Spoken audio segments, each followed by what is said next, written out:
G'day and welcome to Disc Golf Down Under. It's Matt here, and in this video I'll be looking at Rule 801 of Disc Golf. This includes fairness, enforcement of rules and appealing a ruling. If you want to jump to a specific subset of the rules, check the time codes in the video description below. And if you've just stumbled upon this video, it's part of a series of in-depth videos covering the PDGA rules. And this is not intended as a replacement for the rules, but to provide a visual guide and help demonstrate what can sometimes be difficult to understand. If you think this series might be useful for you, please consider subscribing to Disc Golf Down Under to make it easier for you to find and refer to these videos in future. So let's jump in and look at Section 801, Application of the Rules.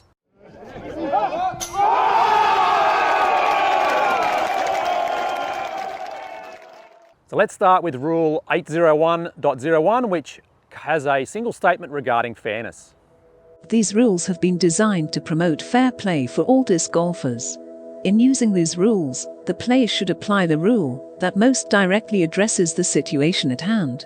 If any point in dispute is not covered by the rules, the decision is made in accordance with fairness. Often a logical extension of the closest existing rule, or the principles embodied in these rules will provide guidance for determining fairness. So this one is an important rule and a catch-all for those situations that may not be covered exactly in the rulebook.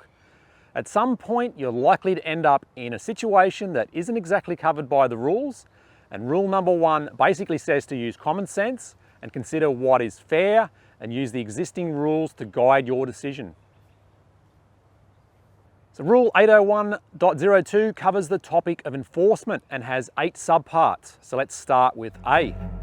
Players are assigned to play holes together in a group for the purpose of verifying scores and ensuring play in accordance with the rules. Any determination made by the group as a whole is to be made by a majority of the group.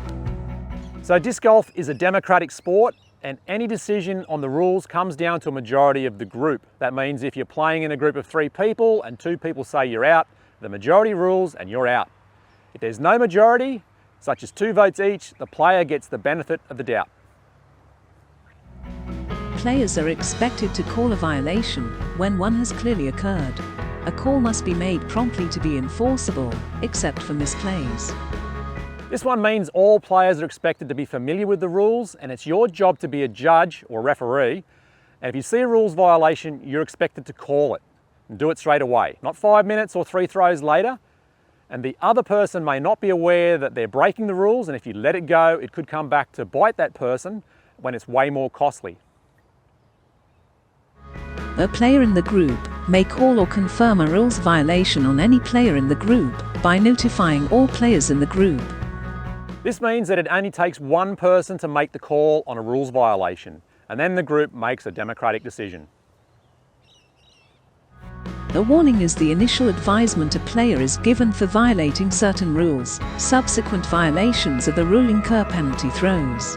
A call for a rules violation that results in a warning does not need to be confirmed to be enforced. Warnings do not carry over from one round to the next, nor to a playoff. Some of the rules, which we'll get to later, have a requirement for calling a warning on the first violation. If the player breaks the same rule again, they will receive a penalty. But note that the warnings disappear at the end of the round. So if you go to a playoff at the end of a tournament and you break one of these rules again, you're entitled to a warning. A call made by a player for a rules violation that results in one or more penalty throws can only be enforced if the call is confirmed by another player in the group or by a tournament official.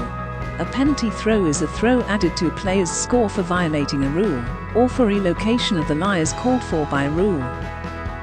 So carrying on from Rule B, if one person calls a rules violation, it requires another person in the group or an official to second the violation for the penalty to stand. If there is no seconder to confirm the violation, then there is no penalty.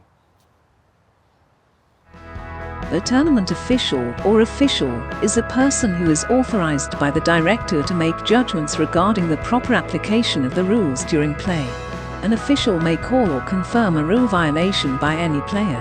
An official's call does not need to be confirmed to be enforced. An official who is playing may not act as an official for players who are in their division.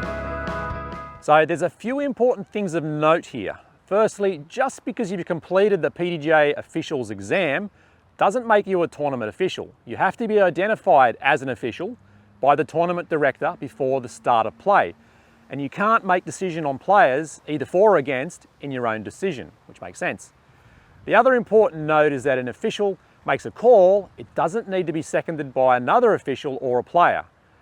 When this is sometimes important is if spotters are certified officials and they're designated as an official. They can make a ruling when you go OB, and their decision stands overriding the group.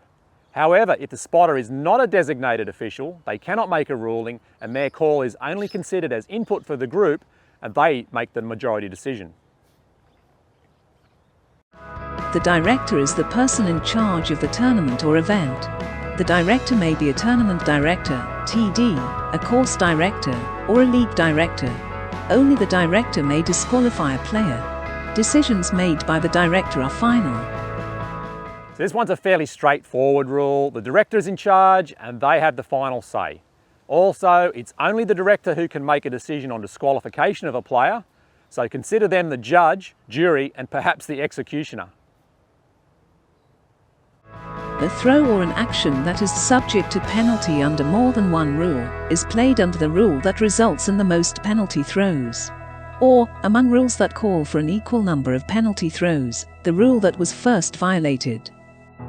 Now this is an important one. If multiple rules have been broken, the violation with the most severe penalty is applied. And if there's more than one violation with the same penalty, the first rule violation is the one to follow. Also, only one penalty can be applied to a single throw. So for example, you may throw a disc that misses the mando and lands in an OB lake. The mandatory was the first rule violation broken, so the penalty should be played as the missed mandatory. Moving on to subsection 3 of Rule 801, and now we'll talk about the appeals process. And you're probably wondering, what can I do if I disagree with any ruling or decision? When a group cannot reach a majority decision regarding a ruling, the ruling is based on the interpretation that is most beneficial to the thrower. This is another important rule and basically gives benefit of the doubt to the player if the group can't come to a majority decision. So if 2 people say the disc is out and the other 2 people say it's in, it's a split decision and the player gets the benefit of the doubt and plays it as in. A player may appeal a group decision to an official or an official's decision to the director by clearly and promptly stating that desire to the group. If an official or the director is readily available, the group may stand aside and allow other groups to play through while the appeal is being heard. So basically every ruling, except one by the director, can be appealed to a higher level, either to an official or the director. And this is the only time in tournament play that other groups can play through while you wait for the official to arrive. It's also important to recognise that as well as appealing a ruling against yourself, you can also appeal a decision against a player in your group if you disagree with it. If an official or director is not readily available, the throw may make a set of provisional throws for each additional possible outcome of the ruling, and later appeal the ruling to an official or to the director when practical. I think this one's a very important rule and one that's underused by disc golfers. So rather than holding up play waiting for an official, and in most leagues and minor tournaments the officials are going to be playing, you can complete the hole by playing both sides of the ruling. So play one disc as if the decision was against you and another disc as if the decision went your way. But before you do this, you'll need to let the group know that you're playing a provisional disc. So for example, the group may call you for missing a mandatory, but you disagree. So you continue to play out the hole, taking your next shot from the mandatory drop zone and adding a 1-shot penalty. However, you can inform the group that you're appealing their decision and you're throwing a provisional from where your original shot landed.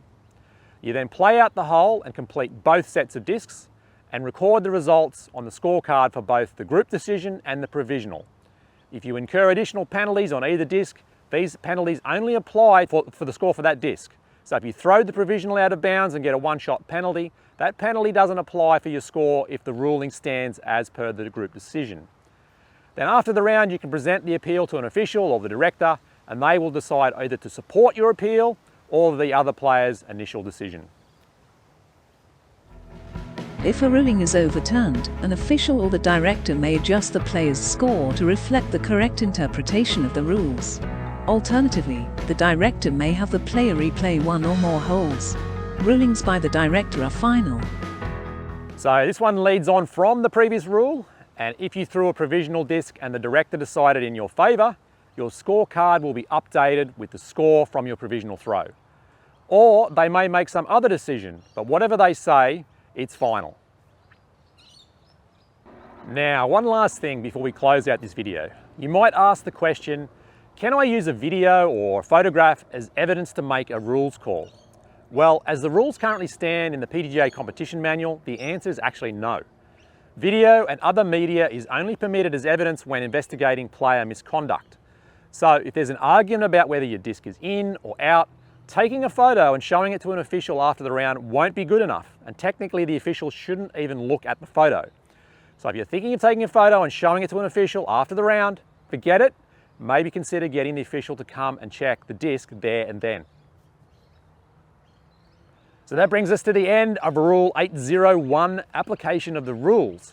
Not the most exciting set of rules, but some very important and frequently overlooked rules. Hopefully this video has been useful. If it has, like, subscribe, comment, you know the drill. Otherwise, join me in the next video for Rule 802, where we'll look at the rules covering throwing.